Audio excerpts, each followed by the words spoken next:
இன்றைக்கி ஒரு குட்டி விலாக் பார்க்கலாமா? Sunday morning routine. காலையில் எழுந்த உடனே நான் பல்லு விளக்குறனோ குளிக்கிறனோ இல்லையோ, காக்காவுக்கு சாதம் வைக்கிறது என்னோடய முதல் வேலை.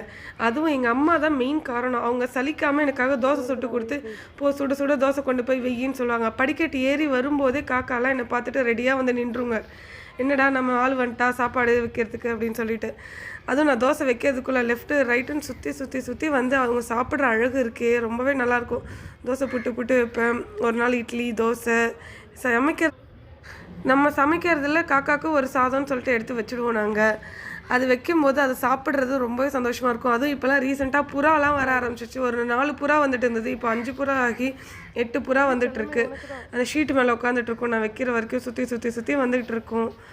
ஸோ இது வந்து பித்ருக்களோட தோஷம்லாம் நீங்கும்னு சொல்லுவாங்க காக்காவுக்கு சாதம் வைக்கிறதுனால. அது என்னமோ தெரியல. ஒரு நாள் நான் காக்காவுக்கு சாதம் வைக்காமல் ஷூட்டிங் ஸ்பாட்டுக்கு போயிட்டேன் அப்படின்னா, அன்றைக்கி ஃபுல்லாக காக்கா என்னை துரத்திட்டே வரும்.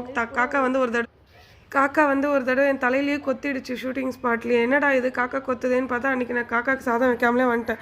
அதுக்கப்புறம் ப்ரொடக்ஷனில் இருந்த தோசையை போயிட்டு இந்த மாதிரி காக்காவுக்கு சாதம் வைக்கணும் கொடுங்கன்னு கொண்டு போய் கேட்டேன்.